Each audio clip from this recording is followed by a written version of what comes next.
Je donne la parole au président de la République du Cameroun, son Excellence Paul Biya. À vous la parole, Monsieur le Président. Monsieur le Président de la Fédération de Russie, permettez-moi tout d'abord d'exprimer les remerciements de la délégation qui m'accompagne et mes propres remerciements pour l'accueil chaleureux, fraternel qui nous a été réservé à notre arrivée dans cette belle cité.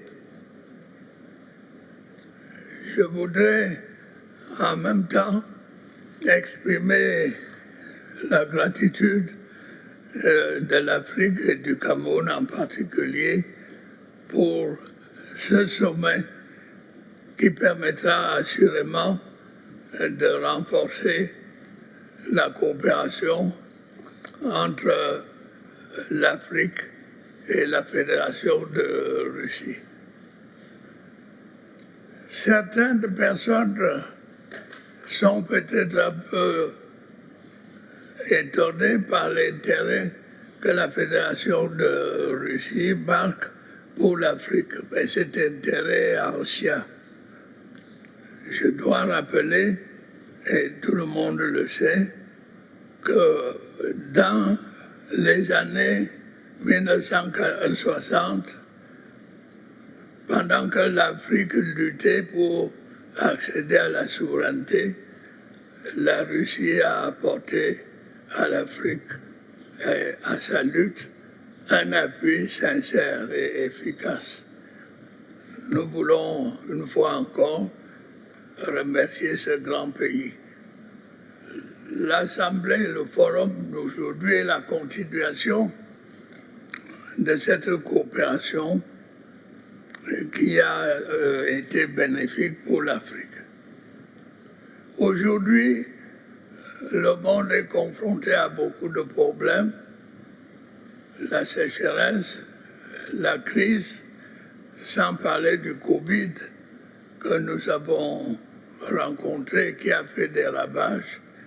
Et aujourd'hui, nous avons d'autres problèmes, l'inflation galopante. Et devant ces multiples problèmes, nous faisons appel à la collaboration que nous a toujours apportée la Fédération de Russie. Nous espérons que nos délibérations nous aideront à trouver des solutions à nos problèmes. Je veux simplement évoquer ici quelques-uns de ces problèmes. L'Afrique, qui compte plus d'1 milliard d'habitants, est sous-représentée dans des organisations internationales. Je parlerai notamment de l'ONU. Nous comptons sur l'appui de la Russie pour corriger cette défectuosité. Nous voulons également dire que les problèmes de développement dans nos pays sont énormes, aggravés par les crises.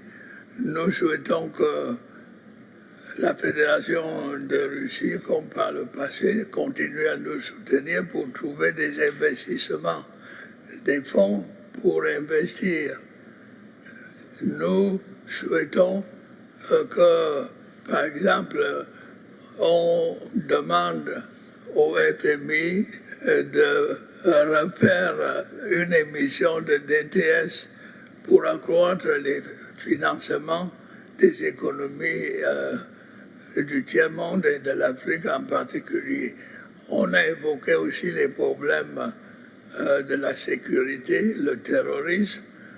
Nous remercions la Russie pour l'aide qu'elle apporte à beaucoup de pays pour combattre le terrorisme. Bref, l'Afrique est confrontée à tous les problèmes modernes et nous pensons que cette réunion nous permettra d'avancer dans la recherche des solutions. Je ne voudrais pas passer en revue tous les problèmes que l'Afrique connaît. Mais je voudrais saisir cette occasion pour remercier la Fédération de Russie pour tout ce qu'elle a fait pour aider l'Afrique à promouvoir les progrès économiques et humanitaires. Nous avons des étudiants dans les universités, les académies russes. Ils font de bonnes études, ils rentrent. Nous voulons remercier la Fédération de Russie pour toutes ces aides. Et nous souhaitons qu'à l'issue de nos travaux, l'aide entre la Fédération de Russie et l'Afrique aille en s'accroissant. Merci.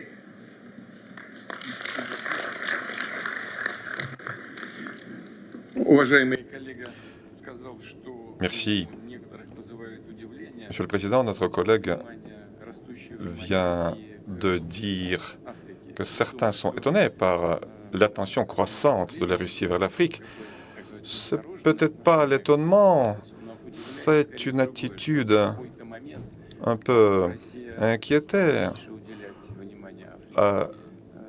Mais il y a eu vraiment une époque où la Russie a cessé de regarder l'Afrique avec attention, d'attacher une importance à l'Afrique. Nous avons, à une époque, un peu abandonné cette problématique. Mais vu le potentiel de l'Afrique, vu le fondement solide de nos relations historiques, depuis des décennies, il est normal, il est naturel de voir nos relations se rétablir. Notre travail commun aujourd'hui, c'est une tentative d'avancer dans cette direction. Je vous remercie.